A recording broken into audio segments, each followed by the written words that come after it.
tarde, gente. Tudo bem? Vamos para mais uma aula, tá? Hoje a gente vai falar sobre primitivas e hoje marca uma divisória no nosso curso, né? Que é a transição do nosso estudo do conceito de derivadas, tá? Para o conceito de integral, tá? Então hoje a gente começa a falar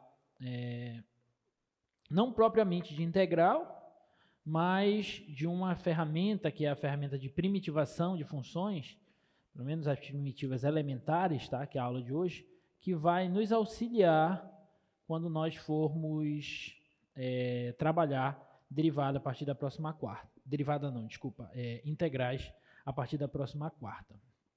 Tá bom? Então, até então, quando nós estudamos derivada, o que a gente fez? A gente pegou uma função e nós derivamos essa função. Quando nós derivamos uma função, se a função for derivável, a gente acha uma outra função, né? Que a gente chama de função derivada dessa função original.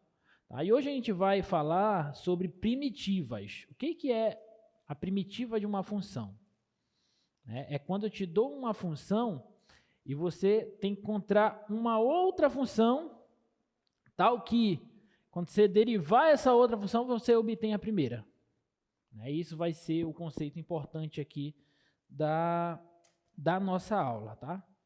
Então, nós estamos aqui na 17ª aula do nosso curso, tá? Então, vamos lá, vamos falar sobre primitivas. A nossa aula de hoje é só sobre esse conceito, tá? Então, vamos começar com essa definição, tá? A definição de primitiva de uma função, que também é conhecido como antiderivada. O que é uma primitiva ou uma antiderivada de uma função? Então, eu vou dizer que uma função f, que eu estou chamando aqui, olha, de f maiúsculo, tá? Essa função f aqui, ela vai ser uma primitiva ou ela vai ser a antiderivada de uma função f minúsculo em um certo intervalo, se, quando eu derivar essa função f maiúsculo, eu obtenho essa f minúscula. Tá? Então, até então, eu tinha uma função, derivava ela, encontrava a derivada dessa função. O que é a primitiva? Se eu te der uma função, você tem que encontrar uma outra função, tal que, quando você deriva essa outra função, você obtém a primeira função. Isso que é uma primitiva. Quando você tinha assim, a função x ao quadrado, qual que é a derivada da função x ao quadrado? É 2x. Agora, se eu pegar a função 2x e te perguntar qual é uma primitiva da função 2x, é x ao quadrado. Por quê? Porque quando você deriva x ao quadrado, você obtém a 2x. Por isso que é primitiva ou antiderivada. Tudo bem? Aí você pode falar, só isso, professor? Vai ser só sobre isso a nossa aula? Sim, vai ser só sobre isso. Mas não é só sobre isso, né? Tem algumas outras coisas que a gente precisa entender, precisa compreender. E a priori parece um conceito muito básico e muito simples. Professor, se eu sei derivar, eu sei antiderivar. Não é bem assim. A gente vai ver hoje as primitivas, que a gente fala de primitivas imediatas, sobretudo, né? Mas nem tudo são flores nessa parte, tá? Mas vamos com calma. Vamos calcular a primitiva dessas funções aqui, olha.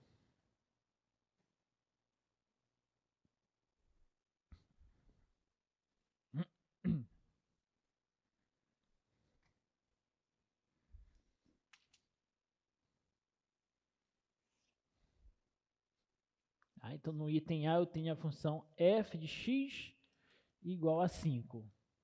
Né? Quem que é uma primitiva dessa função f de x?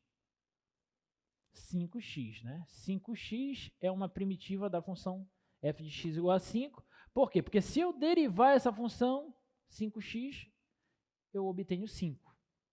Então, essa é uma primitiva dessa, ou uma antiderivada dessa. Belezinha? Vamos ver outra. Vamos treinar. F de x igual a 2x. Acabamos de falar, né? Uma primitiva dessa função é f de x igual a x ao quadrado. Tá? Porque se eu derivar x ao quadrado, eu obtenho 2x. Tá? Essa outra aqui, f de x igual a 6x ao quadrado. Deixa eu ver lá. Mais cosseno de x. Tá.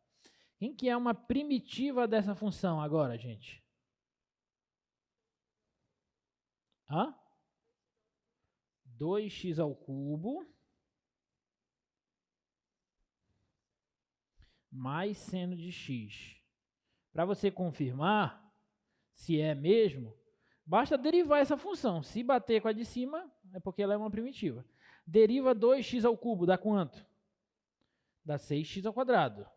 Né? O 3 cai, 2 vezes 3, 6. Diminui uma unidade, 6x ao quadrado.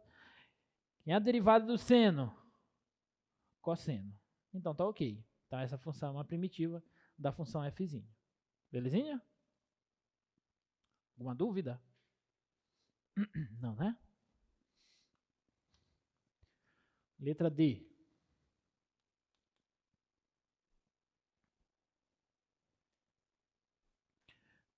Menos 2 vezes o seno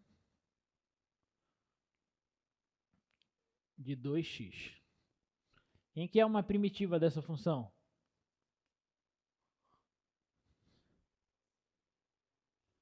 Cosseno de x ao quadrado. Vamos ver. Se eu derivar essa função, tem que dar essa. Vamos derivar ela. Quem é a derivada do cosseno? Hã? Derivada do cosseno? Menos seno. Não entendo o que vocês estão falando. Menos não é menos seno. Fala menos seno, bem alto. Tá bom? Então é menos seno de quê? De x ao quadrado. Para aí? Vezes o quê? A derivada de x ao quadrado, que é 2x. Isso é igual a isso? É ou não? Não. Então essa daqui não é primitiva dessa função. Cosseno ao quadrado, vamos ver. Vamos tentar outra. F de x igual ao cosseno ao quadrado.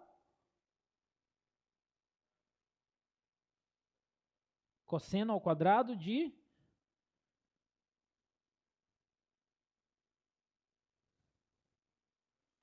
de 2x. Bora ver.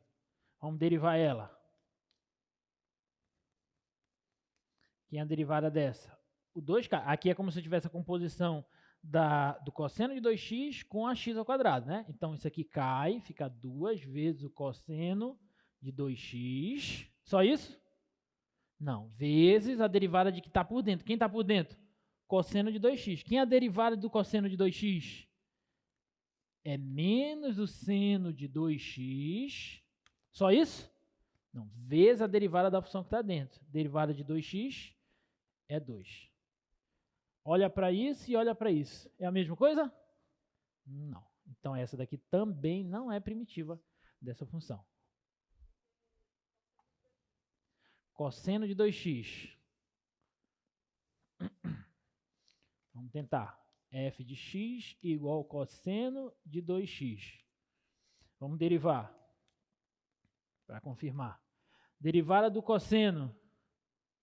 Menos seno de 2x. Usando a regra da cadeia, multiplica pela derivada de 2x, que é 2. Organizando isso aqui vai dar menos 2 vezes o seno de 2x. E observe que menos 2 vezes o seno de 2x é f de x. Se deu igual, é porque, de fato, essa aqui é uma primitiva dessa função. Observa que já não foi tão fácil, né? Encontrar a primitiva dessa. Não foi tão imediato assim. E isso vai acontecer bastante.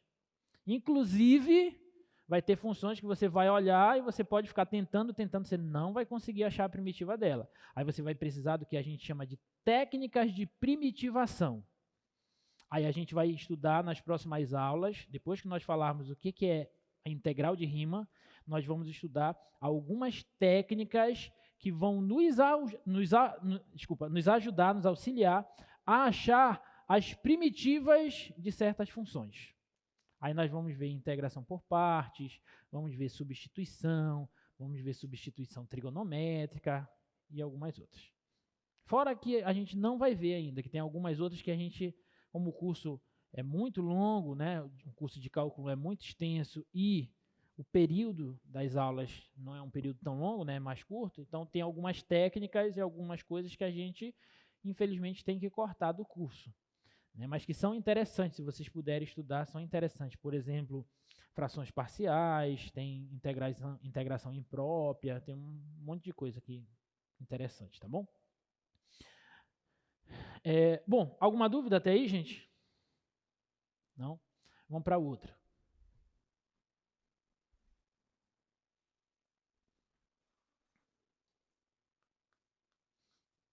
F de x igual a 4x mais 6, tá? Quem que é uma primitiva dessa função?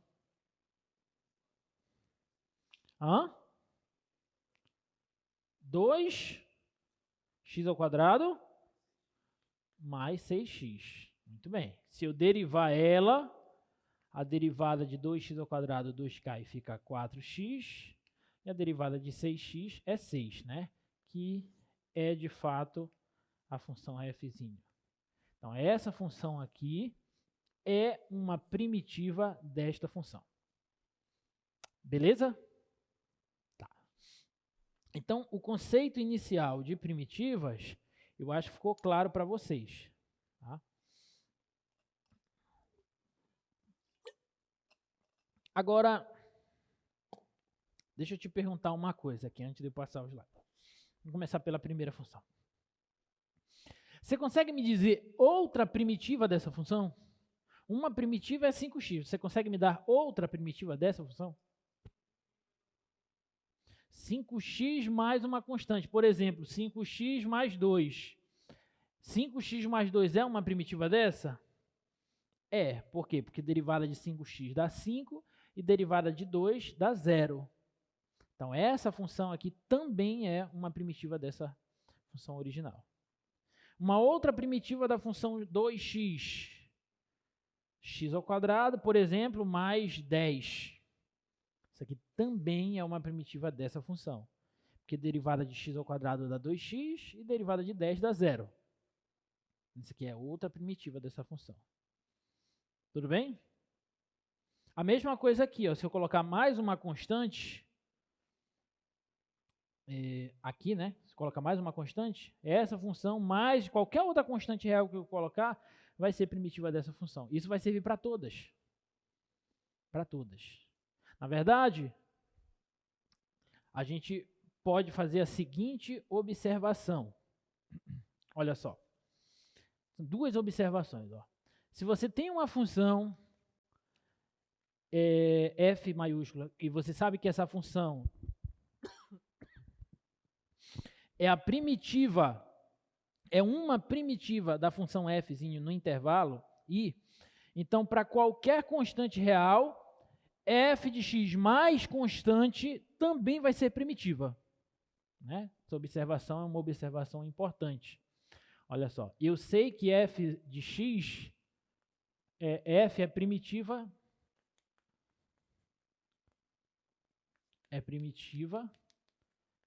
de fzinho. Né? Se f maiúsculo é primitiva de fzinho, significa que se eu derivar f maiúsculo, eu obtenho a fzinho no intervalo i. Tudo bem? Aí eu estou falando para vocês que, além disso, se f é uma primitiva de fzinho, então fzão mais constante também é. Por quê? Porque se eu pegar f mais constante e derivar isso aqui, bom, eu sei que a derivada da soma é a soma das derivadas. Então, eu derivo a primeira e somo com a derivada da segunda. Concorda? Só que a derivada da f maiúsculo é fzinho, porque ela é uma primitiva. Então, isso aqui dá fzinho. E a derivada da constante dá 0. Então, isso aqui vai dar a própria fzinho. Significa que qualquer função dessa forma que eu pegar, se eu derivar ela, eu obtenho a fzinho. O que isso significa? Significa que isso aqui, de fato, é uma primitiva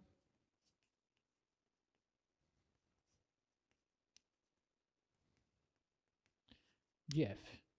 Ok? Alguma dúvida até aí?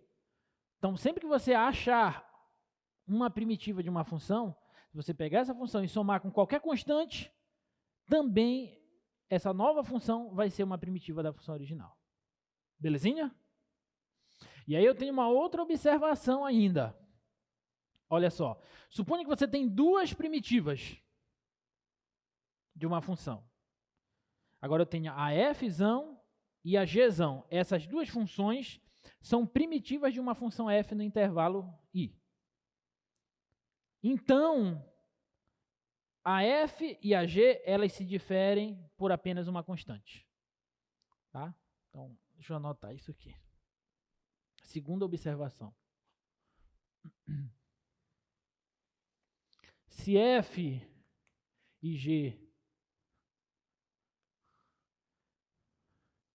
primitivas de f. Bom, olha só. Se fzão é primitiva de f, significa que a derivada da fzão é f de x. Sim ou não? Se gzão também é primitiva de f, significa que a derivada da g maiúscula vai dar f de x. Tudo bem até aí? Agora eu vou subtrair essas duas equações, membro a membro. Tá? Vai ficar assim, ó, esse menos esse, então vai ficar derivada da f maiúsculo menos a derivada da g maiúsculo. Vai ser igual. Esse menos esse dá quanto? Dá 0. São iguais, então subtrai dá 0. Só que eu sei que a subtração de duas derivadas, a subtração das derivadas é a derivada da subtração. Isso aqui eu posso dizer que é fzão menos gzão, derivada delas é igual a 0. Então, olha só. Eu tenho uma função cuja derivada dela é 0 para qualquer ponto no intervalo, que eu estou definindo essas duas funções como primitivas de f em um intervalo i. Então, nesse intervalo i, eu tenho que a derivada de uma função, considere isso aqui como se fosse uma função, a derivada de uma função é 0. Lembra lá do TVI, que a gente falou de um corolário lá do TVI, TVM, Teorema do Valor Médio. Teve um corolário que nós vimos o seguinte, que se você tem uma função cuja derivada dela é sempre nula em um certo intervalo, então essa função você com certeza pode dizer que ela é o quê? Se uma função, a derivada dela é sempre 0 em um certo intervalo, então essa função com certeza ela é uma função de que tipo? Constante. Ela com certeza vai ter que ser constante. Tudo bem? Então isso significa que essa função aqui, ó, como a derivada dessa função é sempre nula, então, olha, daqui, ó, significa que pelo TVM, na verdade um corolário do TVM, né, que é resultado do TVM. Então, pelo TVM, essa função f de x menos g de x, ela é igual a uma constante. Essa constante é real. Porque se você tem uma função em um intervalo que a derivada é sempre nula, essa função é constante. Como essa função, que é uma subtração de funções, é sempre nula no intervalo, então ela é uma constante. Tá? E aí é só passar o g de x para cá. Ó. F de x é g de x mais essa constante. Tá? Tudo bem? O que essa segunda observação nos diz? Ela nos diz o seguinte, que se você tem duas primitivas de uma mesma função em um certo intervalo, essas duas primitivas são iguais a menos de uma constante. A única coisa que vai diferir essas duas funções é a constante. Então, eu tenho essa segunda observação e tenho a primeira observação, que se f for a primitiva de uma função fzinho, então f mais uma constante também é primitiva. Essas duas observações, gente, nos diz o seguinte, ó, que todas as primitivas, olha lá, todas as funções da forma f de x mais constante são as únicas primitivas da função f. Então, toda e qualquer primitiva da função f vai ser daquela forma, f de x mais constante. Não tem outra. Você pode procurar qualquer outra primitiva de uma certa função que tenha um outro formato, uma característica diferente da função f. Não vai ter. Ela só vai diferir da função f por uma constante. Ok? E essas duas observações são, na verdade, a demonstração desse teorema. Tá? Olha só, se f é uma primitiva de f em um certo intervalo, então a primitiva mais geral da f no intervalo i é da seguinte forma, é f de x mais a constante, onde essa constante é uma constante real arbitrária. E o nome que nós vamos dar a essa constante é constante de integração. Tá? A gente vai chamar esse C aí de constante de integração. Nas próximas aulas vocês vão entender o porquê desse nome, tá? Por enquanto só aceitem. Tá bom? Alguma dúvida? Não? Então vamos calcular a primitiva mais geral dessas funções aí, ó.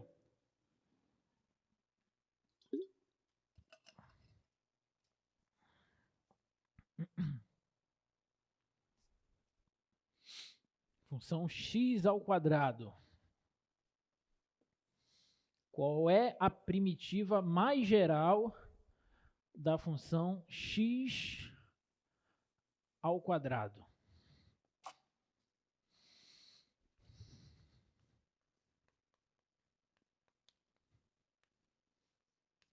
A primitiva mais geral da função x ao quadrado é quem?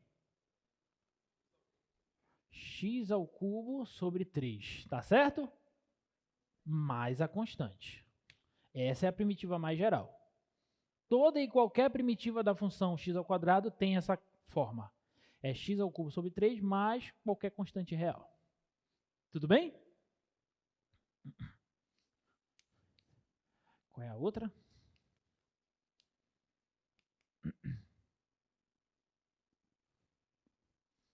Seno de x. Qual é a primitiva mais geral da função seno de x?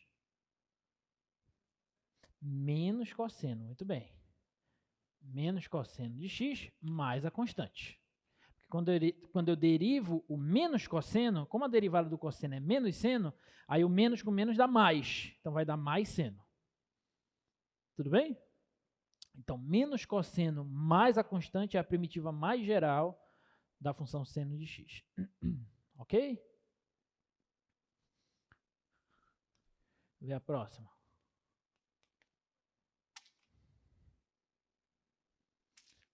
4 sobre x ao cubo.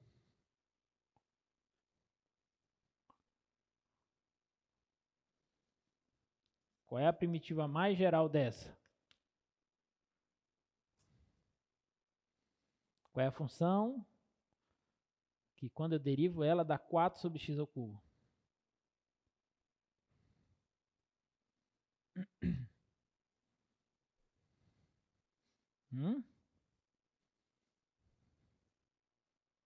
Vamos ver se vocês sabem. Pensem. Quem é que, quando eu derivar, vai dar isso daí?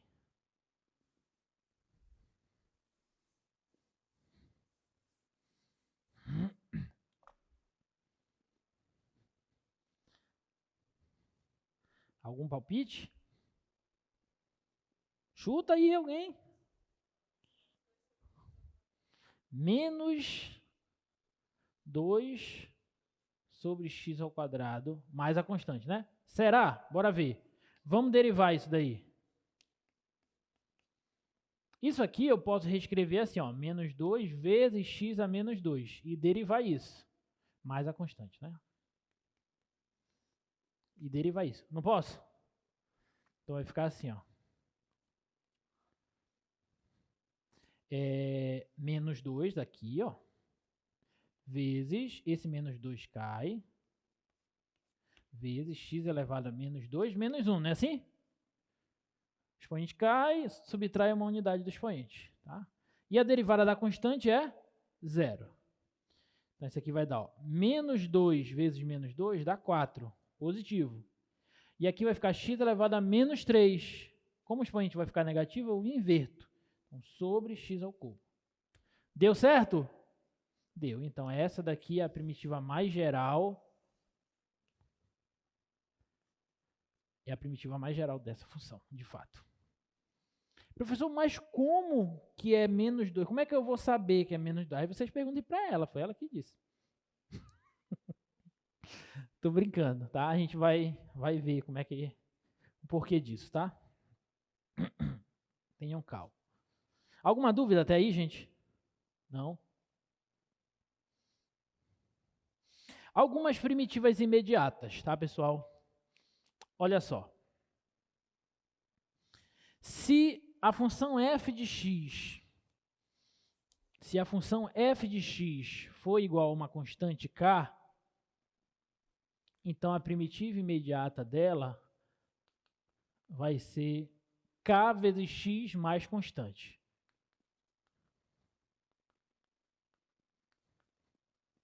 A brincadeira agora vai ser a seguinte, eu vou te dar uma função e eu vou te pedir a primitiva imediata dela, tá? Vamos ver como é que vocês estão. Então, a primeira já está aí. Eu vou pegar aqui a folhinha para eu ir escrevendo aqui, porque se eu passar o slide, já vai aparecer direto a primitiva imediata. Eu quero ver se vocês vão descobrir. Tá? Então, se f de x for igual a k, significa que a primitiva dela, mais geral, vai ser k vezes x mais c. Esse k é constante. Tudo bem? Por quê? Porque quando eu derivar, ó, k vezes x, derivada de... O k é constante, então ele sai, a derivada de x é 1. Então fica k vezes 1 que dá k. E a derivada da constante é 0. Tudo bem? Alguma dúvida? E essa daqui? F de x igual a x elevado a alfa, onde esse alfa é um número real, com exceção do menos 1. Vou já te dizer o porquê disso. Tá? Mas quem sabe qual é a primitiva imediata de x elevado a alfa? Para quem já estudou. X alfa mais 1 sobre alfa mais 1. Muito bem, já estudou, né? Então, a primitiva mais geral de uma função potência x elevado a alfa, desde que esse expoente seja diferente de 1, por isso que o alfa tem que pertencer aos reais menos o... diferente de menos 1, na verdade, tá? Tem essa forma. Por quê, professor? Pelo seguinte, ó. Faltou só a constante, né? Observação. Por quê, professor? Porque se eu pegar essa função e derivar ela, quem é a derivada de x? Ó, 1 sobre alfa mais 1 é constante. Vou deixar bem aqui, ó. 1 sobre alfa mais 1 é constante. Vou deixar bem aqui. Tá? Quem é a derivada de x elevado a alfa mais 1? O alfa mais 1 cai, sim ou não? Então, alfa mais 1 cai, vezes x elevado a alfa mais 1 menos 1. Sim ou não? Olha só.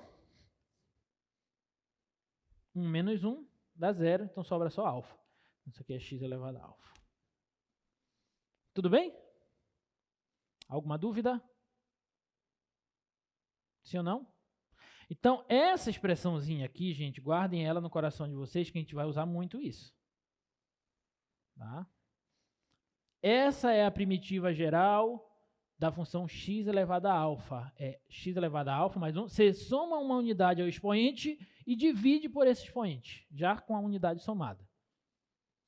Tá? Agora, isso aqui só funciona se esse expoente não for menos 1. Por quê, professor? Porque se ele for menos 1, aí aqui no denominador você vai ter menos 1 mais 1. Dá 0. Não pode ter divisão por 0. Então, isso vale para qualquer expoente real, qualquer um, menos o menos 1. Tudo bem?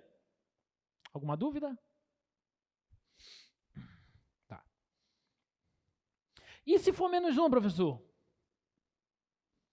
E se a função for f de x igual a alfa, x elevado a menos 1, que na verdade é 1 sobre x. Né? Quem que é Quem que é a primitiva mais geral dessa função? Log natural do módulo de x mais a constante. Eita, mais a constante. Por quê? Porque a derivada do log natural a gente já sabe que é quanto? É 1 sobre x, certo? Mas por que aparece o módulo aqui, professor? Alguém saberia me dizer? Por que não aparece só x?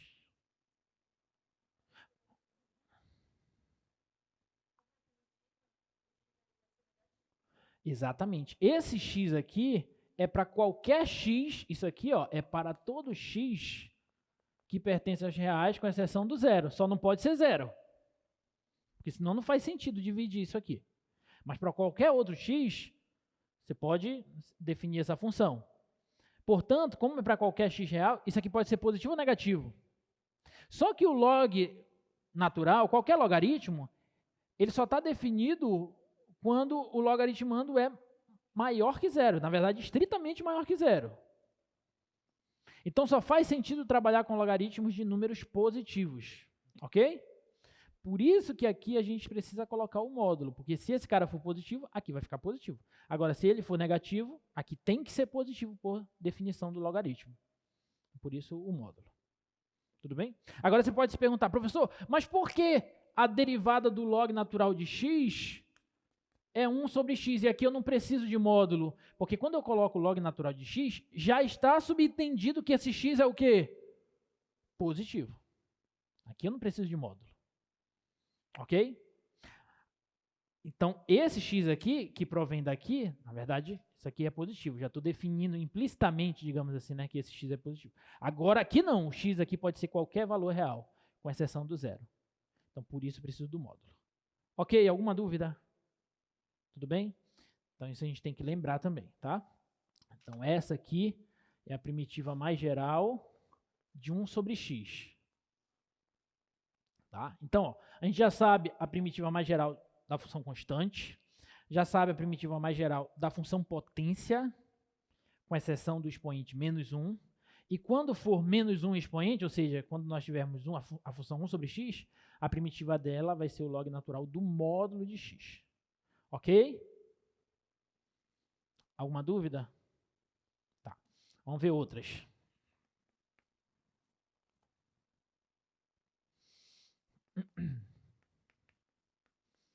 Qual é a primitiva mais geral da função e elevado a x? A própria função e elevado a x mais a constante de integração. Por quê? Porque quando eu derivo a e elevado a x, eu obtenho ela mesma. Então, se eu quero primitivar a função e elevado a x, eu obtenho ela mesma também. Tá bom?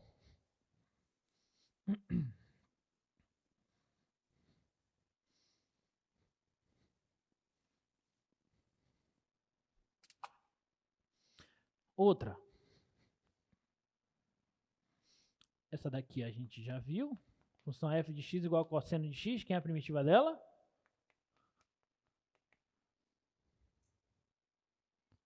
Cosseno de x, quem é a primitiva dela? Seno de x mais constante, né? E só para ficar aqui no quadro, né? A primitiva da seno de x, mas nós já vimos lá no exercício anterior, é menos cosseno x mais constante. Tudo bem? Tá? E essa aqui?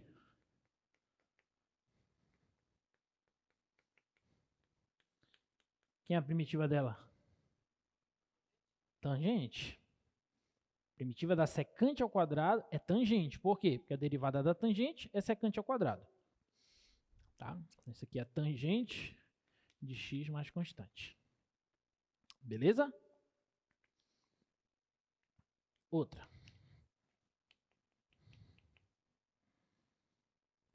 Cossecante ao quadrado de x. Quem é a primitiva dela? Menos cotangente. Menos cotangente de x.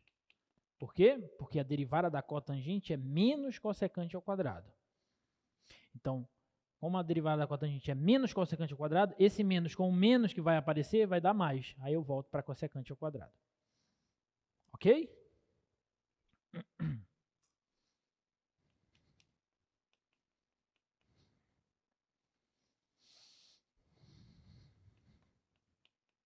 Qual é a primitiva da função secante vezes tangente?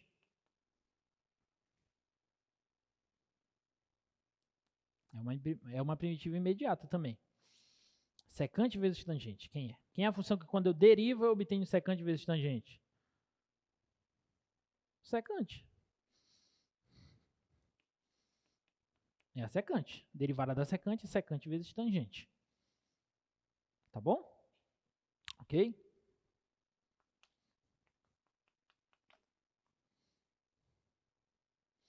Quem é a primitiva da cossecante vezes a cotangente?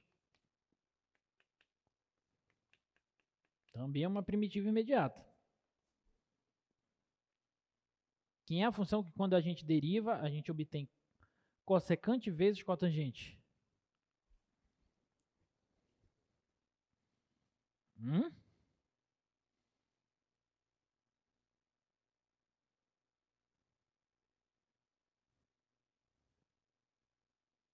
Alguém para salvar a pátria? Qual é a derivada da cossecante? Qual é a derivada da cossecante? É menos cossecante vezes cotangente. Então, a primitiva de cossecante vezes cotangente é menos cossecante de x, mais a constante. Ok? Alguma dúvida? Observe que eu não estou utilizando nada de outro mundo. Eu só estou utilizando as derivadas que nós já conhecemos. Eu sei derivar isso. Eu sei derivar isso, eu sei derivar isso, eu sei isso, eu sei isso, eu sei isso. Todas essas aqui eu sei derivar. Todas essas eu sei derivar. Tudo bem? Então eu só estou usando aquela tabelinha de derivadas que nós acabamos construindo de maneira gradativa no nosso curso. Né? A gente acabou construindo uma tabela de derivadas. Através dessa tabela de derivadas, a gente pode obter as antiderivadas, as primitivas. Ok? Essa eu quero ver.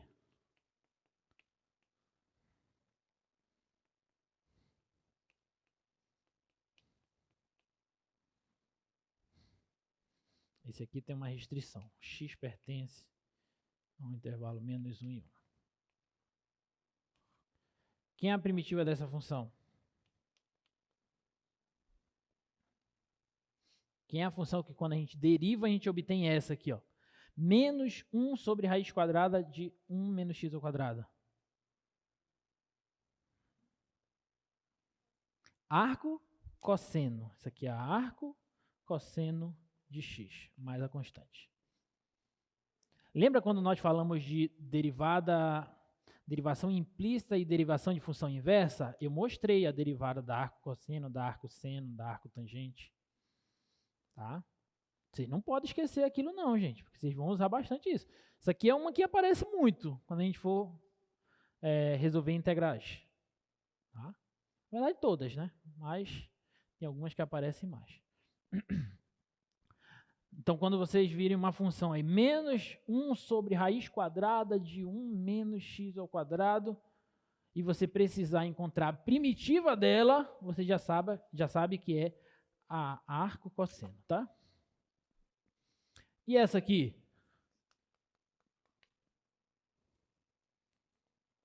É a mesma, só que com sinal positivo, né? É 1 sobre raiz de 1 menos x ao quadrado. Aqui o x também está entre menos 1 e 1. Quem é a primitiva dessa? Essa aqui é arco seno, tá? Aqui é arco seno de x, mais a constante. Beleza? Isso aqui é arco seno. Se eu derivar arco seno, eu obtenho essa. E essa aqui? F de x igual a 1 sobre 1 mais x ao quadrado. Tá? Quem é a primitiva dessa?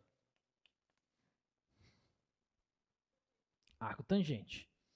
Aqui é a arco tangente de x.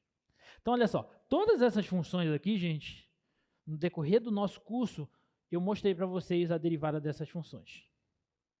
Mostrei a derivada da arco tangente, da arco seno, da arco cosseno, da cossecante, da secante, do seno, do cosseno, de todas essas.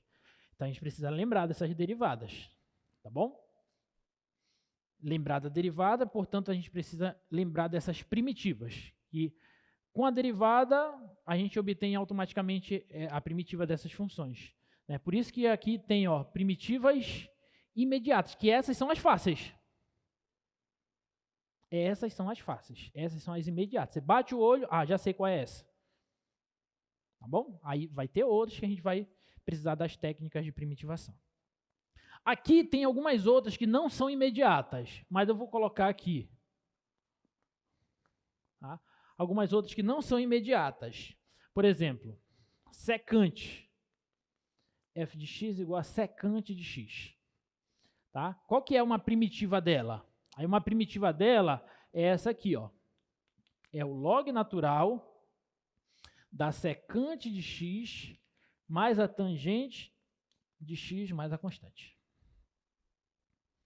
Se eu derivar essa função, eu obtenho a secante. Tá? Por quê? Vamos ver. Vamos derivar ela, ó. Derivada dessa função vai ser quem? Quem é a derivada do log natural de alguma coisa? É 1 sobre essa alguma coisa. Então, é secante, 1 sobre secante de x mais tangente de x. Só que eu tenho que multiplicar pela derivada da função de dentro, pela regra da cadeia. Tá? Quem é a derivada da secante?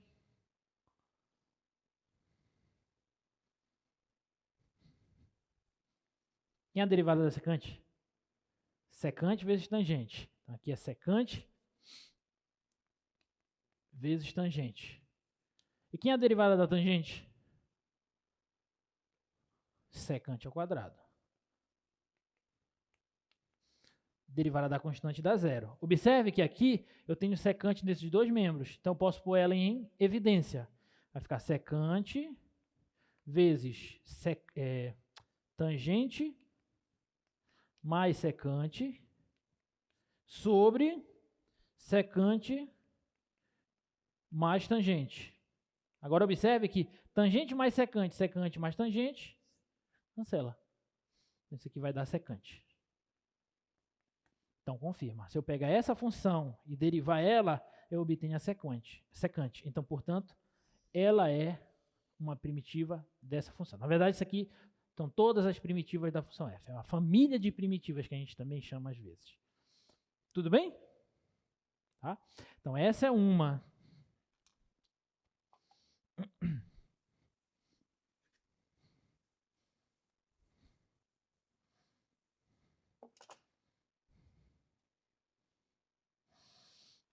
Olha só, e se fosse cossecante? A primitiva mais geral dela é assim, ó. É menos log natural da cossecante mais a cotangente de x mais a constante. Então, essa é a primitiva mais geral da cossecante. Se eu derivar isso aqui, eu obtenho a cossecante. Eu não vou ficar fazendo para a gente não ficar perdendo tempo, mas se você derivar aquilo, derivar de novo, vai ficar menos 1 sobre tudo isso, vezes a derivada de tudo isso. Aí tu agrupa, corta, vai sobrar a cossecante. Beleza? Outra, a tangente. Derivada da tangente. Derivada da tangente é essa aqui, ó. É menos o log natural do cosseno de x mais a constante, tá? Se eu pegar menos o log natural vezes o cosseno de x, menos log natural do cosseno de x, olha, derivada do log natural é 1 sobre x, que no caso vai ser 1 sobre cosseno, vezes a derivada do cosseno, que a derivada do cosseno é menos seno. Com esse menos vai ficar mais, então vai ficar seno por cosseno, que dá tangente. Seno por cosseno é tangente. Tá? Então, essa daí é a primitiva. E aqui a gente pode até, usando a propriedade do logaritmo, ó, eu posso pegar esse menos aqui e jogar para cá, para cima do cosseno. Então, vai ficar log natural de cosseno de x elevado a menos 1. Só que cosseno de x elevado a menos 1 é quem? É 1 sobre cosseno. Inverte. Sinal, o expoente negativo, então inverte. E 1 sobre cosseno é quem? 1 sobre cosseno? Secante. Então, eu posso também reescrever isso aqui assim, ó. Isso aqui também é igual ao log natural da secante de x mais constante. Tá? Posso escrever isso. Belezinha? Tá?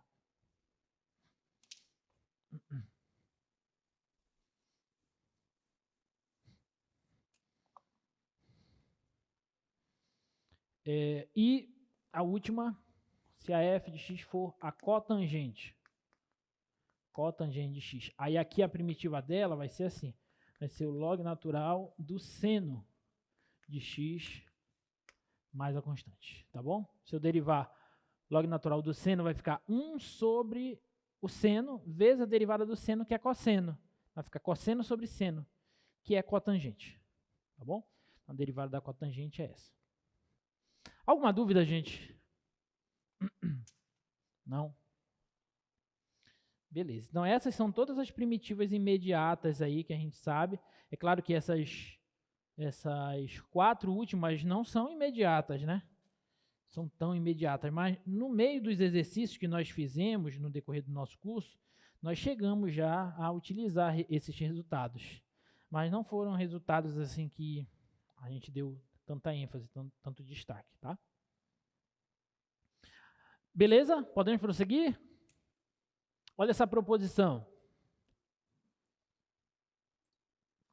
Na verdade, essa proposição a gente já está usando, né? Deveria ter colocado ela antes.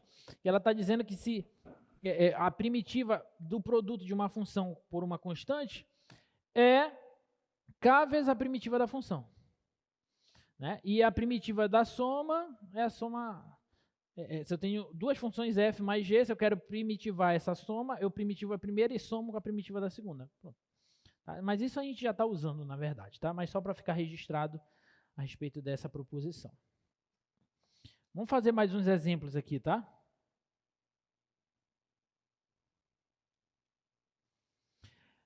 Olha a letra A aí. Qual é a primitiva de 3 vezes o seno de x?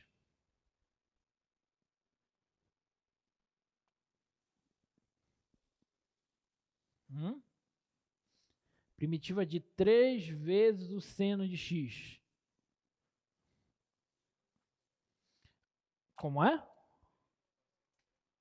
Menos cosseno ao cubo? Bora ver. G de x igual a 3 vezes o seno de x. Você disse que é o quê? É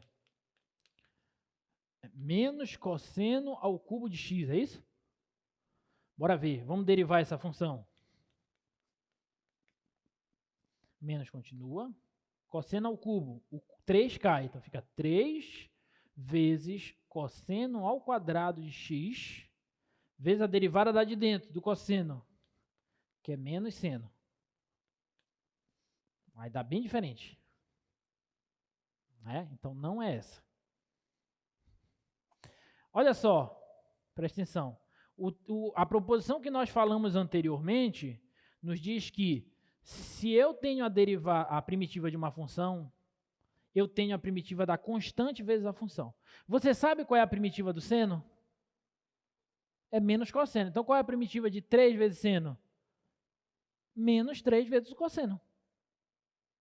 Menos 3 vezes o cosseno de x mais a constante. Ok? Porque se eu derivar isso aqui, ó, vai ficar menos 3 vezes a derivada do cosseno, que é menos seno. Então, isso aqui vai dar menos e menos mais 3 senos de x. Pronto. Diga, querido. Não, aqui ele está multiplicando. Se ele estivesse somando 3 mais o seno, aí sim. Aí a derivada do 3 é 0. Tá? Mas aqui aqui ele está somando, tá? Então, derivada desse aqui, ele é constante, ele só sai da derivada. Tá bom? Qual é a outra?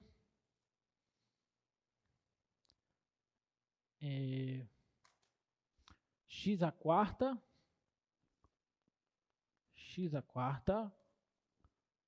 menos x ao quadrado sobre 3.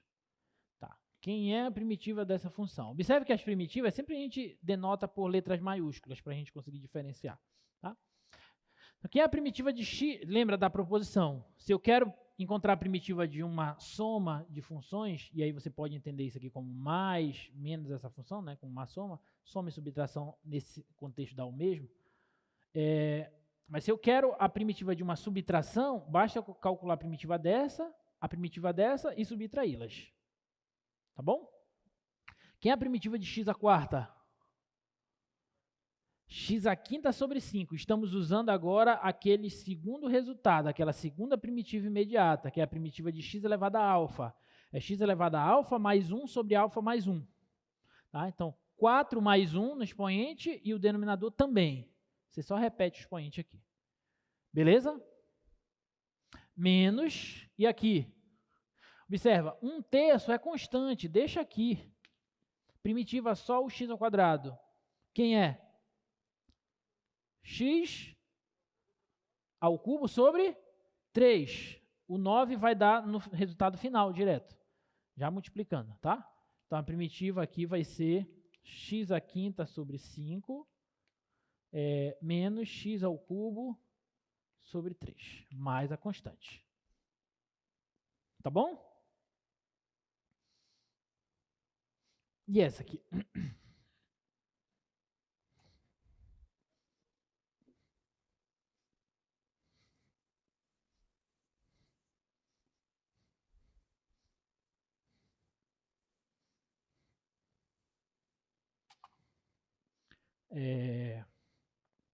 Letra C.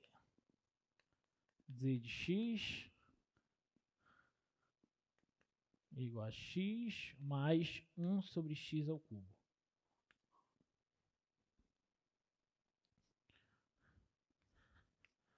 Que é a primitiva dela? Primitiva de x ao quadrado sobre 2. Mais primitiva de 1 sobre x ao cubo.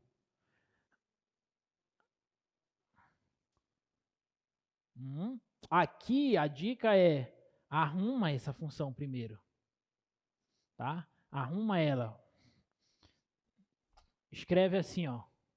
Isso aqui você escreve assim, ó, x mais x elevado a menos 3. Aí desse jeito tu consegue enxergar isso aqui como uma função potência. E aí você usa a regra da primitiva da função potência. Vai ficar x elevado, soma uma unidade ao expoente e coloca aqui no denominador o expoente. Não é assim? Então isso aqui vai ser x ao quadrado sobre 2, mais, aqui vai ficar menos 2, tá? Menos 2. E aqui vai ficar x elevado a menos 2, aí eu vou inverter, vai ficar x ao quadrado. E esse menos, eu vou colocar logo aqui no lugar do mais, pronto. Tudo bem? Alguma dúvida? Não? Tá. Próxima. 3... Ah, tá aí. 3x à quinta.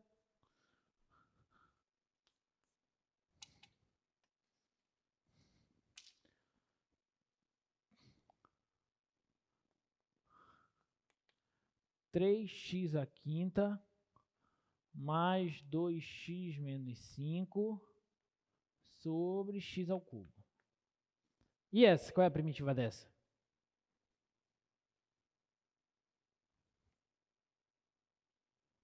Essa é mais difícil, né? Não, é bem fácil. Só tem que arrumar ela. Arruma ela primeiro. Como é que a gente arruma ela? Isso, eu vou fazer assim, ó, 3x à quinta sobre x ao cubo, mais 2x sobre x ao cubo, menos 5 sobre x ao cubo. Posso fazer isso? Posso.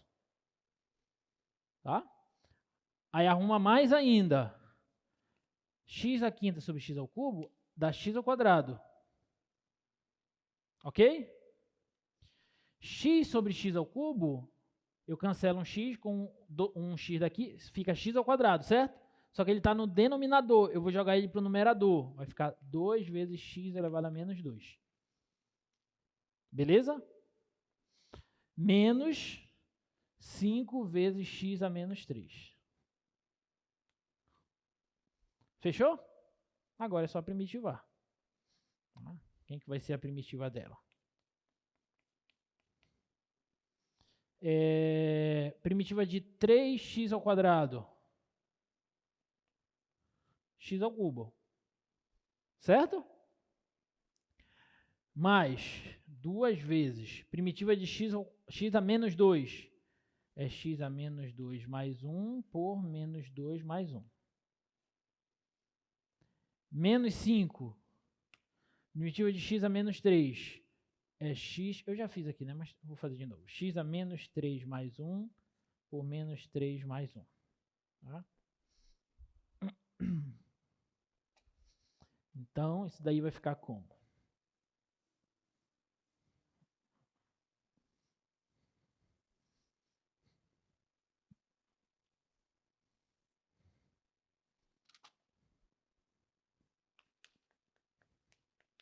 Aqui vai ficar x ao cubo. Aqui, ó, menos 2 mais 1 dá menos 1. Então, menos 1 no denominador não vai fazer diferença, a única diferença é o sinal. Vou colocar logo esse menos aqui. Então, menos 2, aqui vai ficar x a menos 1, que eu vou inverter, então vai ficar x no denominador. Tá? Aqui vai ficar menos 2. Menos 2 no denominador, só que esse menos com esse menos dá mais, então vai ficar 5 sobre 2. Né? E x elevado a menos 3 mais 1 dá menos 2. Aí eu vou inverter, vai ficar x ao quadrado. Pronto. Mais a constante de integração. Aqui, ó. Essa é a primitiva daquela função. Ó. Ok? Então, observa que aí a gente teve primeiro que mexer na nossa função. Tá? A gente teve que primeiro mexer na nossa função. Alguma dúvida? Não? Vamos para a última?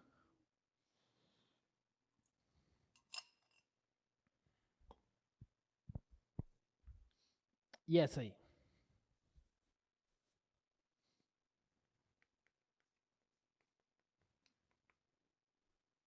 Raiz quadrada de x menos 2 vezes a raiz cúbica de x sobre x. E aí, quem é uma primitiva dessa?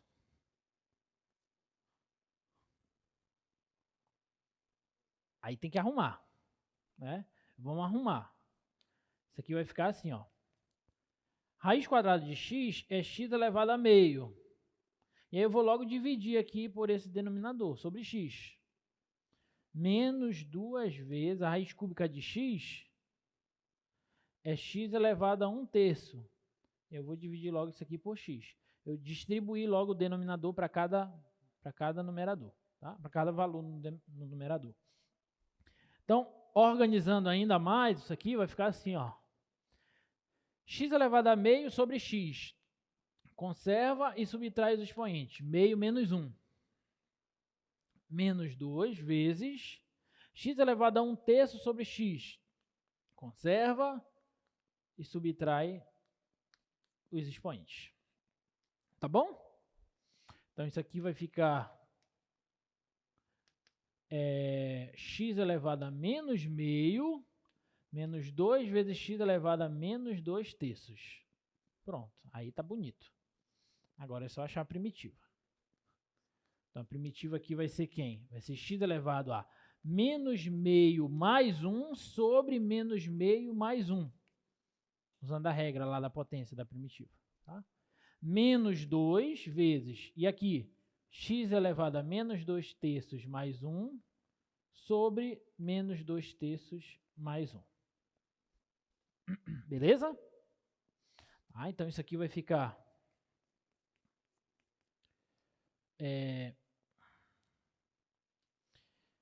Isso aqui vai ficar x elevado a meio, menos meio mais 1 dá meio, sobre aqui menos meio mais 1 dá meio, menos 2 vezes, aqui menos 2 terços mais 1 dá 1 terço, então fica x elevado a 1 terço, sobre, aqui também vai dar 1 terço. Tá? E aí, organizando para ficar bonitinho.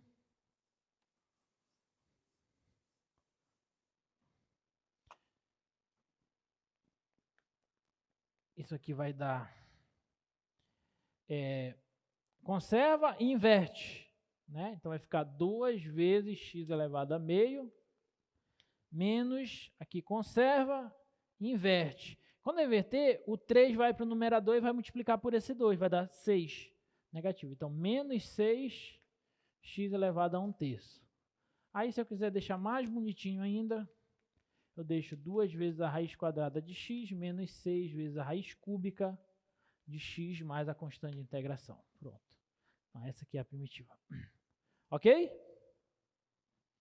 Belezinha? Alguma dúvida? Não? Então, observem, tem que treinar um pouquinho, né, isso, porque a partir das imediatas, a gente começa a trabalhar outras, tá? Outras funções. Encontrar as primitivas de outras funções, tá? Beleza, então é isso, gente. Olha esse outro problema aqui, ó. Deixa eu precisar aqui acabar a aula, né? Determine a expressão da função y igual a y de t, que satisfaz as seguintes condições. Olha só essa daí, ó. A derivada da função y em relação à variável t é 3t menos 5, e o valor da função y no ponto zero é igual a 2. Então, olha só, eu estou te dando... O que esse dy dt representa mesmo? A derivada. Então, eu estou te dando a derivada da função y, estou te dando o valor da função y em um certo ponto, e eu estou te pedindo quem é a função y. Quero que você me apresente qual é a função que satisfaz essas condições. Tá? Como que você resolveria esse problema, hein, galera? Deixa eu colocar aqui. Eu sei que dy dt é 3t menos 5. Sei que o valor de y em zero é 2. E eu quero saber quem é essa função y de t. É isso que nós queremos descobrir. E aí? O que vocês fariam?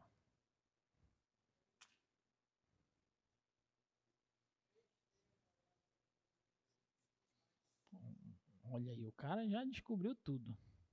Quem foi? Repete lá para mim. 3t ao quadrado sobre 2 menos 5 x mais 2. Primeira pergunta. A função y ela varia de acordo com a variável t. Como que apareceu o x? Ah, tá. Foi o que eu suspeitei. Tá. Segunda pergunta. Como que você achou? Como foi que você descobriu esses? Primeiro, como é que você sabe que essa função é uma função quadrática? Como é que você descobriu esses coeficientes?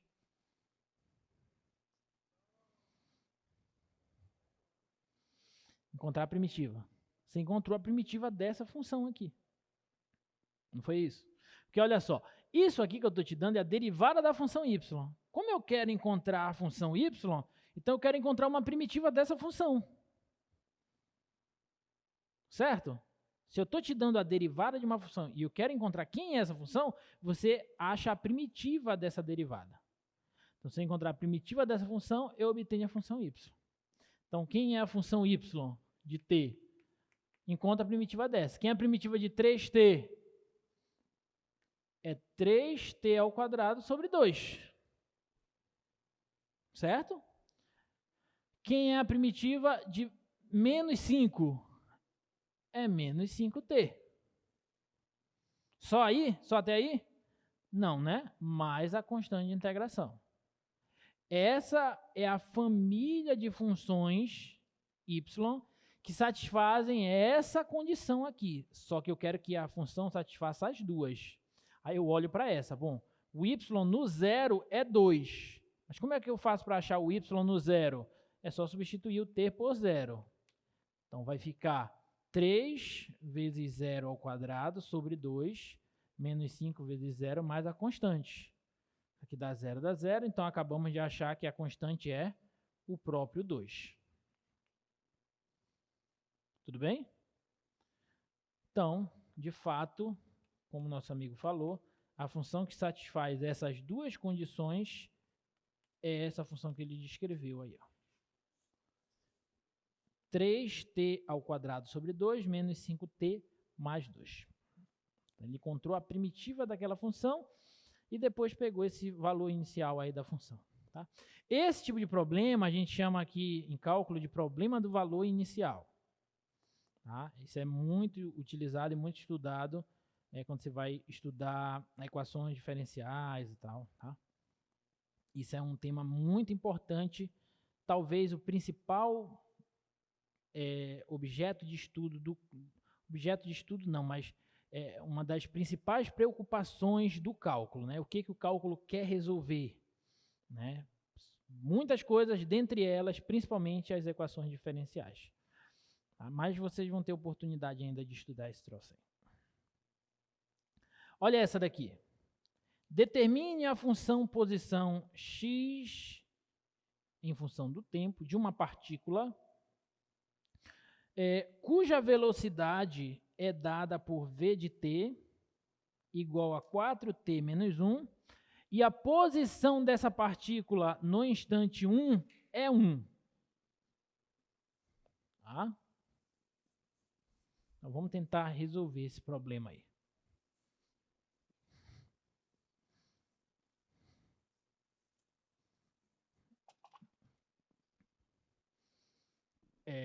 Eu quero saber quem é essa função x de t, que é a função posição, isso aqui é a função posição de uma partícula.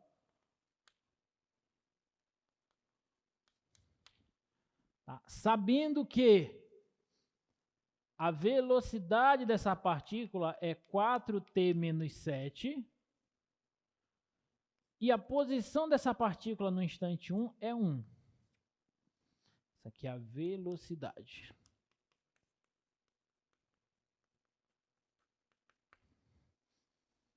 Se eu estou te dando a função velocidade, eu estou pedindo a função posição.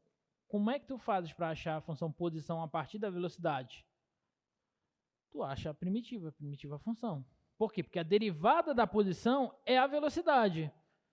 Então, a primitiva da velocidade é a posição. É a função posição. Tá bom? Então, a função posição aqui, ó. Primitiva é isso aqui, ó. Vai ser 2t ao quadrado, confere? Menos 7t mais a constante. Só que eu te dei o valor da posição no instante 1. Né? Quem é x de 1? X de 1 é 2 vezes 1 ao quadrado, menos 7 vezes 1, mais constante. Isso tem que ser igual a 1. Tudo bem? 2 menos 7 dá menos 5. Então, a constante vai dar 1 mais 5, que dá 6. Beleza? 1 mais 5, que dá 6. Então, a gente acabou de achar a função posição, que é 2t ao quadrado menos 7t, mais a constante que nós achamos, 6. Mais um problema aí do valor inicial. Belezinha? Alguma dúvida? Não, né?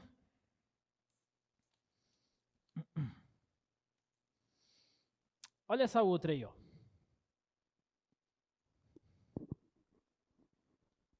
Determine a função posição de uma partícula. Eu quero a função posição de uma partícula, x de t. Sabendo que a aceleração dessa partícula é dada por essa função, 7t mais 2. A velocidade no instante zero, né, que é a velocidade inicial, é 2. E a posição inicial é 1. Isso aqui é a função aceleração. Eu estou te dando a velocidade no instante zero e a posição no instante zero. Eu quero a função posição. E aí, como é que você faz? Se eu estou te dando a aceleração, como é que você vai fazer para achar a função posição? 2 vezes, muito bem.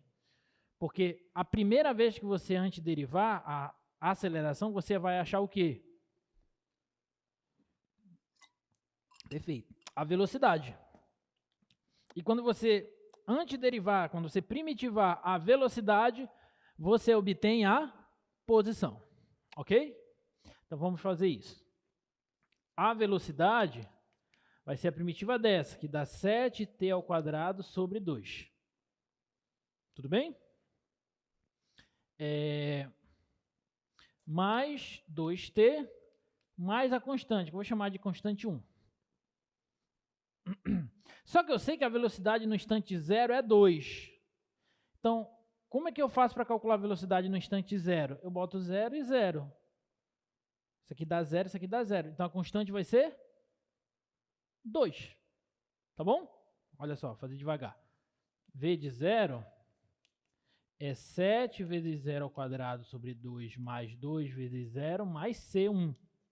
E isso aqui, que é o V de 0, é 2. Como isso aqui dá 0, isso aqui dá 0, então a constante 1 é 2. Tá bom? Tá. Então, como nós achamos essa primeira constante, a função velocidade, ela vai ser 7t ao quadrado sobre 2, mais 2t, mais a constante 1 que a gente achou, ela sendo igual a 2. Alguma dúvida até aí? Agora, o que a gente vai fazer? Para a gente achar a função posição, a gente vai achar a primitiva dessa função, porque a posição é a primitiva da velocidade. Tá? Esse 7 sobre 2 é constante, deixa aqui. Que é a primitiva de t ao quadrado? T ao cubo sobre 3. Tá bom? Mais, é a primitiva de 2t, t ao quadrado. Quem é a primitiva de 2? É 2t, mais a constante de integração, que eu vou chamar de C2. Estou primitivando de novo, vou achar outra constante. Tá? Só que a gente sabe que a posição no instante zero é 1. Então, isso aqui vai ficar 7 vezes 0 ao cubo sobre... Aqui vai dar 6, né? Mais 0 ao quadrado, mais 2 vezes 0, mais a constante 2. Isso tem que dar 1. Então, como isso aqui dá 0, isso aqui dá 0, isso aqui dá 0, a constante 2 é 1. Belezinha? Então, acabamos de achar a função posição, né?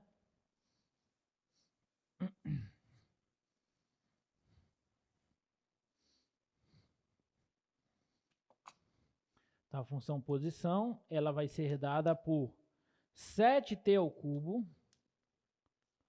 sobre 6 mais t ao quadrado mais 2t mais a constante 2, que deu 1.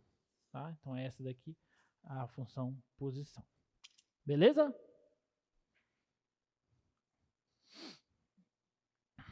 Alguma dúvida? Bom, uma dúvida, gente? Já sabem as primitivas das funções?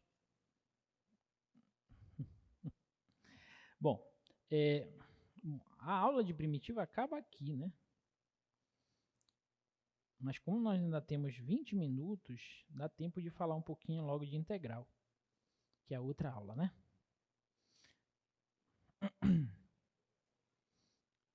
Vamos falar um pouquinho de integral? Só a introdução, só para a gente entender o que é. Pelo menos mais uns 10 ou 15 minutos, tá?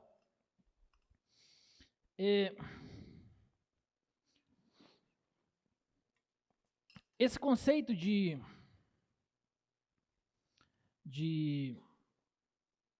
primitiva vai se fazer presente aqui no conceito de integral, como vocês vão ver, tá?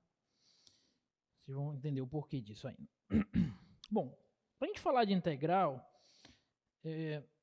a ideia de integral ela surgiu a partir da necessidade que foi observada de se calcular áreas. Né? Até então, as pessoas sabiam calcular áreas de figuras que tinham lados, como é que eu posso dizer, formados por segmentos de reta. Por exemplo, polígonos. Polígonos já se sabia calcular a área de polígonos. Né? De círculo, por exemplo. Aí de círculo já era um negócio meio complicado, né? Porque não sabia como se poderia calcular a área de um círculo. Se eu te desse um círculo de raio R, como é que eles iriam calcular a área desse círculo? Aí era um problema. Porque até então se sabia calcular só a área de polígonos. Quadrado, triângulo, hexágono, pentágono, octógono e assim por diante. Tá? Mas de um círculo, como é que eles calculavam? Tá? Você sabe o raio desse círculo, mas você não sabe a área dele. Não sabia nem fórmula, nem nada. Pi r quadrado, o que é pi? Nem sabia o que era pi. Como é que os caras faziam? Aí tinha um método. Foi construído um método, que era conhecido por método da exaustão. Tá? Como que funcionava? O camarada fazia assim, ó. Pegava... Vamos começar com um triângulo, tá? Vamos pegar polígonos regulares para ficar mais tranquilo. Tá?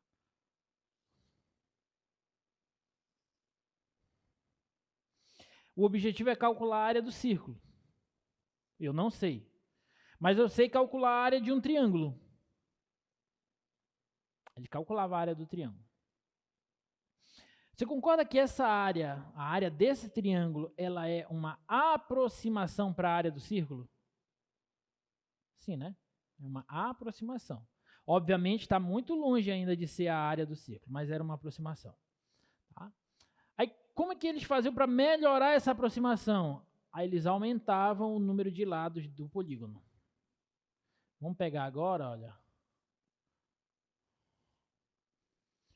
Um quadrado.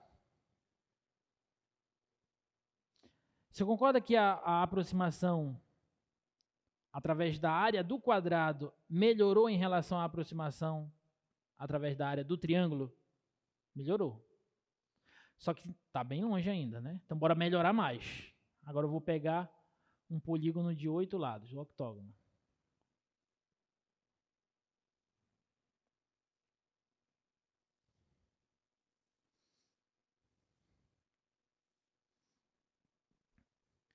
Melhorou? Melhorou. A área do polígono de 8 lados está mais próxima da área do círculo do que a área do polígono de 4 lados, por exemplo. Só que ainda está longe, melhora mais. Bora pegar o de 16 lados. Vocês estão entendendo o que eu estou fazendo? O que eu estou fazendo com a quantidade de lados do polígono? Eu estou aumentando, sim ou não? Ao aumentar a quantidade de lados do polígono, quando eu calculo a área dele, eu melhoro a aproximação em relação à área do círculo. Você concorda?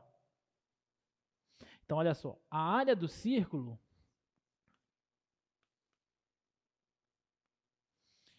ela está sendo aproximada pela área desses polígonos. Eu coloquei esse n para indicar que n é o número de lados do polígono. Belezinha? Agora imagina que você vai aumentando a quantidade de lados do polígono. Vai aumentando, vai aumentando. Pega um polígono de 100 lados. Vai estar bem mais próximo. Pega o polígono de 1000 lados. Está bem mais próximo ainda, né? Lembrando que já se sabia calcular a área de polígonos de qualquer lado. Né? 1000 lados. 1 milhão de lados. 1 bilhão de lados de polígono. Você concorda que ele vai praticamente preencher toda o círculo? Mas vai preencher completamente? Não. Mas vai ficar cada vez menor. O erro na aproximação vai ficando cada vez menor, cada vez menor, cada vez menor. Você concorda que se a gente explodir a quantidade de lados, se eu fizer n tender a infinito, pode ser, né, que a área desse polígono, vou colocar uma aspa aqui, um polígono de quantidade infinita de lados, bastante aspas aí, né, nessa definição. Então, a área desse polígono que a quantidade de lados está tendendo ao infinito, parece convergir para a área do círculo? Então, é nisso que consistiu o método da exaustão. Tá? Então, a área do círculo, ele vai ser o limite, quando n tende a mais infinito, da área do polígono. E daí, alguns cálculos, que é claro, não vou mostrar aqui, descobriu-se que a área do círculo pode ser calculada por πr², né, se você tiver esse raio aqui. Qual é o processo matemático que está por trás dessa ideia? Qual é o conceito que nós já estudamos no nosso curso que está embutido aqui? Conceito de limite. E aí vocês observam que o limite, a gente não estudou ele em vão. Ele está presente no conceito de derivada e vai estar presente no conceito de integração. Tudo bem? E a gente vai ver mais ainda. E aí é a beleza do cálculo. O cálculo ele já é belo separadamente. Quando a gente fala do cálculo diferencial, ele é belíssimo. Quando a gente vai calcular a integral, é belíssimo. Só que eles se encontram.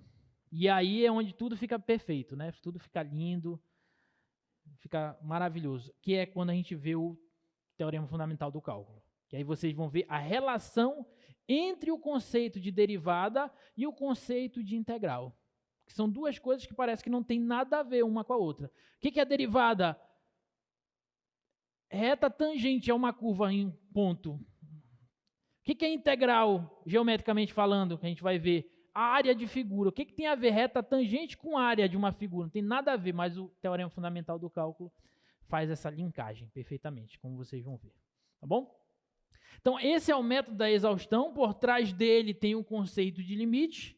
E foi assim que se descobriu a fórmula da área de uma circunferência, de um círculo, tá?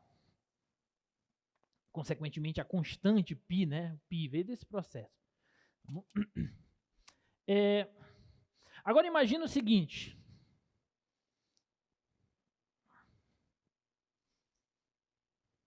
Imagina que você tem a função f de x igual a x ao quadrado. Vamos pegar a básica.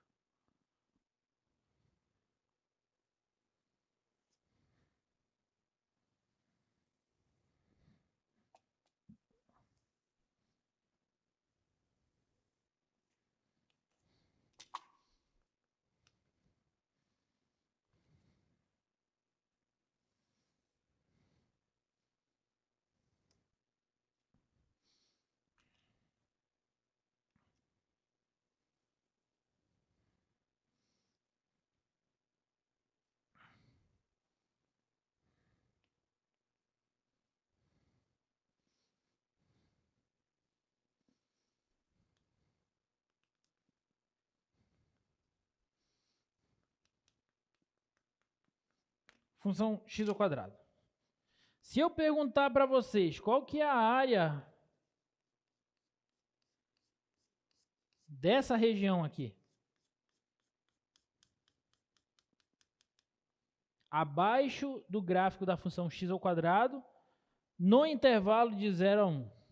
E aí, como é que o cara faz? Eu não sei, porque eu só sei trabalhar com polígonos. Então, bota lá no slide agora, por favor. Eu sei calcular a área de uma região como essa? Sei. Isso aí é um retângulo. Quanto é a base desse retângulo? 5. E a altura? Qual é a área? 20. Fácil. Sei calcular a área dessa figura? Sei. Isso é um triângulo.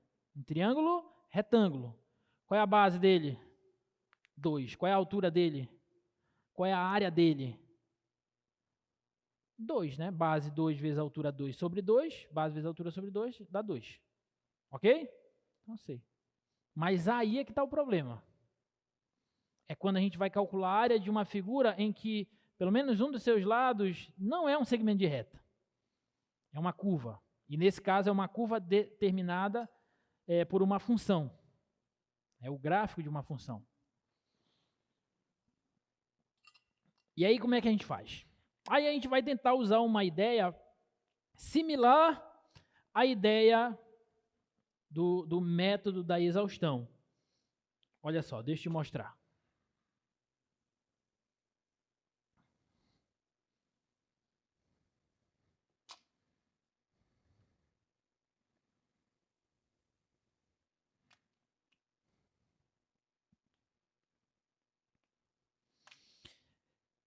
Eu estou definindo a função nesse intervalo. É um intervalo de 0 a 1, tá bom? Então, eu estou nesse intervalo aqui, ó. Nesse intervalo, eu vou tomar o que a gente chama de uma partição desse intervalo. Tá? Então, eu vou tomar uma partição. O que é uma partição? É uma subdivisão do intervalo. Então, eu vou tomar uma divisão aqui nesse intervalo. Essa divisão pode ser aleatória, mas eu vou tomar uma que vai facilitar a nossa vida para essa conta inicial que a gente vai fazer, tá? Eu vou pegar isso aqui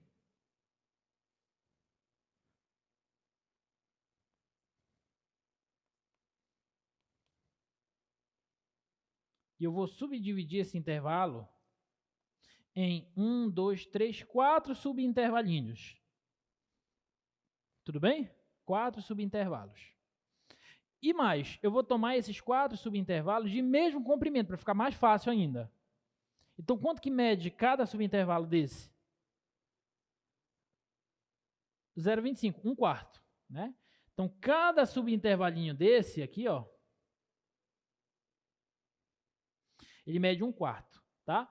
O tamanho desse intervalo, eu vou chamar de delta x, correspondente a cada subintervalo. Eu vou pegar assim, ó, esse ponto aqui, ó, vai ser o ponto x0, esse aqui vai ser o ponto x1, esse aqui vai ser o ponto x2, esse vai ser o ponto x3 e esse vai ser o ponto x4. Tá bom? Tudo bem até aí? Então, x0, x1, x2, x3, x4. Então, esse aqui vai ser o delta x1, esse aqui vai ser o delta x2, esse aqui vai ser o delta x3, esse aqui vai ser o delta x4. Belezinha? Aí, olha o que eu vou fazer. Eu vou olhar para retângulo. Eu vou aproximar essa área através da área de retângulos. Por quê? Porque retângulo, professor? Porque eu sei calcular a área de retângulo. É fácil. Eu vou aproximar essa área através de uma soma de áreas de retângulos. Como é que vão ser esses retângulos? Esses retângulos vão ter a seguinte definição. A base de cada um desses retângulos vai ser o comprimento de cada subintervalinho. Tudo bem? Então, aqui vai ser a base de um retângulo, base de outro retângulo, base de outro, base de outro. E a altura?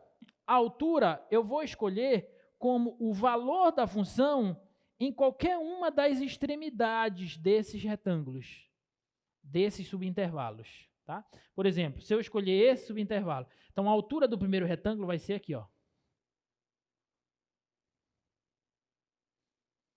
Aí se eu escolhi o lado direito, né? Então, esse eu vou escolher o lado direito também. Então, vai ser aqui, ó.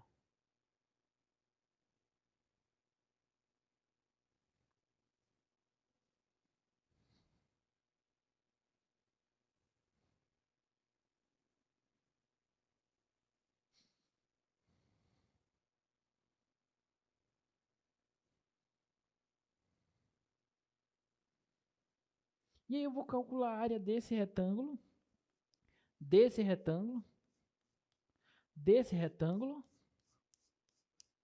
e desse retângulo. Vou chamar de retângulo 1, 2, 3, 4. Então, a área que eu quero calcular, que é a área abaixo da curva, ela vai ser aproximada pela soma das áreas desses retângulos. Eu vou chamar de retângulo 1, retângulo 2, retângulo 3, retângulo 4. Tudo bem? Aí você pode pensar assim, professor, mas está passando. Significa que quando eu somar a área desses retângulos, a área desses retângulos tomadas vai dar maior que a área que eu quero. Vai dar maior? Vai. Mas é uma aproximação? É. A gente chama de aproximação por excesso. Eu poderia fazer colocar os retângulos por dentro. Poderia fazer assim, ó.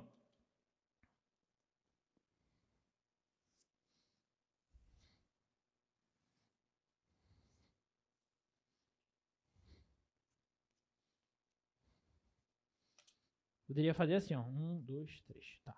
Poderia fazer assim, pegar a base como sendo o subintervalo e a altura como sendo o extremo da esquerda.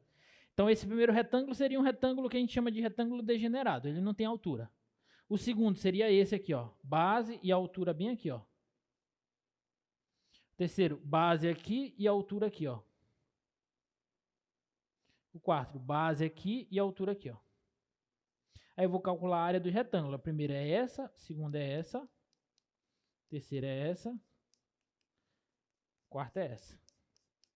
Agora, quando eu somar as áreas desses retângulos, vai dar menor do que a área que eu quero, mas também é uma aproximação. A gente vai chamar que essa soma aqui vai ser a soma de rima superior.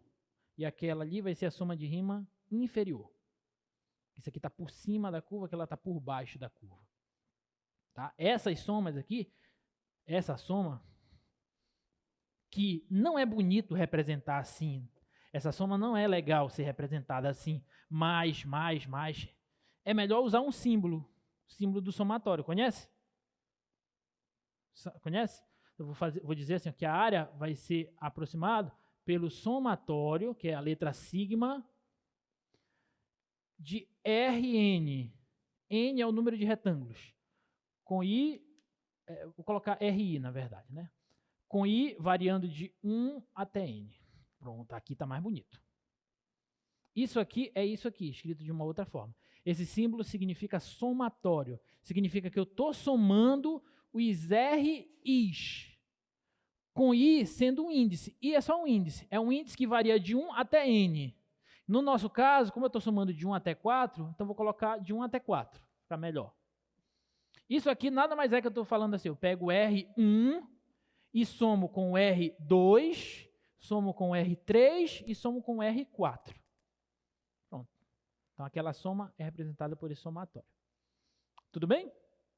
Então, isso aqui é a soma de rima superior, isso aqui é a soma de rima inferior. E, na verdade, eu poderia escolher qualquer ponto nesse subintervalo. Eu poderia fazer até assim, ó, para ficar mais legal ainda.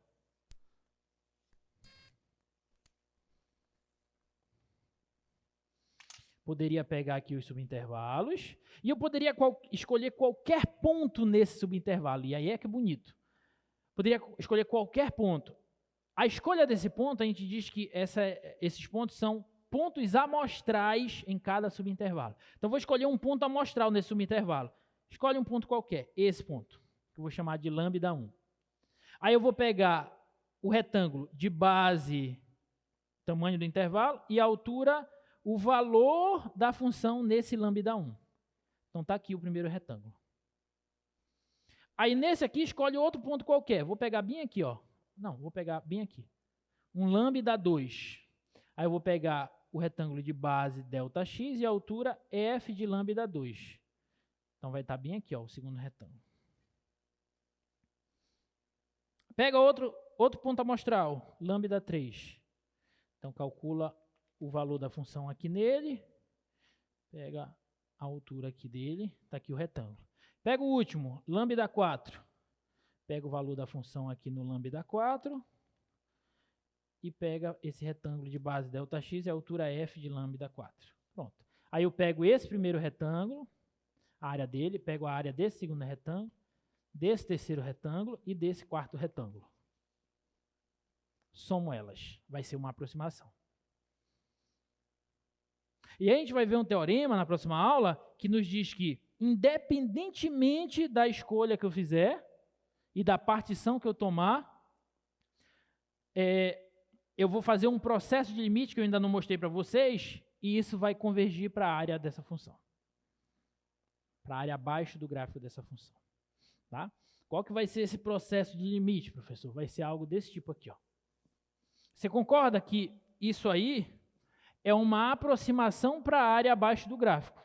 Como é que eu faço? Aí vamos usar agora a ideia do método da exaustão. Como é que eu fiz aqui para melhorar a aproximação? Aumentei a quantidade de lado. Como é que eu vou fazer aqui para melhorar a aproximação? Aumentar a quantidade de quê? De retângulos, de subintervalos. Então, vou pegar, aí imagina agora assim, ó. Imagina agora aqui assim, ó. Pega um monte de retângulo aqui, ó. Aí pega os retângulozinhos aqui, ó.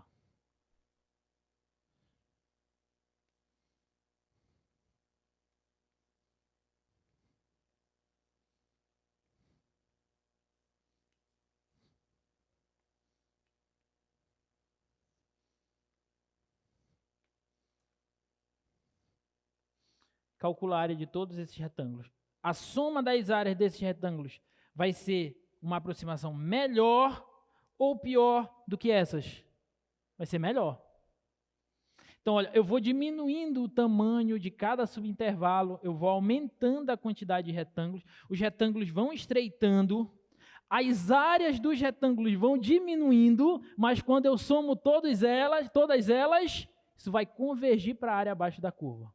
Eu vou diminuindo o tamanho dos intervalinhos de modo que vai ficar praticamente segmentos de reta. Então, imagina infinitos segmentos de reta. Eu estou somando as áreas, que não tem área um segmento de reta, né? Mas vamos usar a nossa imaginação. Vamos calcular a soma das áreas desses infinitos segmentos de reta. Quando eu somar todas essas áreas, isso vai convergir para onde? Para a área abaixo da curva. Isso é integral. É isso que a gente vai estudar na próxima aula. Tá bom? Um abraço, gente. Até a próxima.